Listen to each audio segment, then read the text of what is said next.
আসছে অক্টোবরে দেশের মাটিতে অনুষ্ঠিত হতে যাচ্ছে ২ ম্যাচের টেস্ট সিরিজ। দক্ষিণ আফ্রিকাকে আতিথেয়তা দেবে বাংলাদেশ। সেই সিরিজকে সামনে রেখে সাকিব আল হাসানকে ঘিরে রয়েছে গুঞ্জন। কারণটাও স্বাভাবিক। সম্প্রতি বাংলাদেশের রাজনৈতিক চিত্রে পরিবর্তনের পর আর দেশে দেখা যায়নি এই সাবেক সংসদ সদস্য ক্রিকেটারকে। তবে দেশে সব রকম সমস্যা মুক্ত থাকবেন সাকিব, বিশ্বাস করে বিসিবি। বিগত জুলাই মাস থেকে রাজনৈতিক পট পরিবর্তন হয়েছে বাংলাদেশে। এরপর থেকে দেশে ফেরেননি বিশ্ববরেণ্য এই অলরাউন্ডার। এরই মধ্যে এক মামলায়ও এসেছে তার নাম, যা তার দেশের মাটিতে খেলাকে করেছে প্রশ্নবিদ্ধ।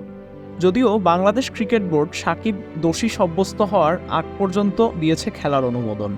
সুশাসন, সুদৃঢ় আর্থিক ভিত্তি, সুচিন্তা, সবার জন্য সিটি ব্যাংকই ভরসা। গত সোমবার বিসিবির ক্রিকেট অপারেশনের ইনচার্জ শাহরিয়ার নাফিস সংবাদ মাধ্যমকে জানিয়েছেন, মহামান্য প্রধান উপদেষ্টা, আইন উপদেষ্টা এবং ক্রীড়া উপদেষ্টা খুব পরিষ্কারভাবেই সাকিবের ব্যাপারে কথা বলেছেন। বাংলাদেশ সরকারের পক্ষে তিনি এও নিশ্চিত করেছেন, অনৈতিকভাবে কাউকেই মামলার জন্য হয়রানি করা হবে না। ইনজুরি বা দলে জায়গা না পাওয়ার মতো কোনো অযাচিত ঘটনা বাদে ব্যক্তিগতভাবে নাফিস সাকিবের এই সিরিজ না খেলার কোনো কারণ দেখেন না।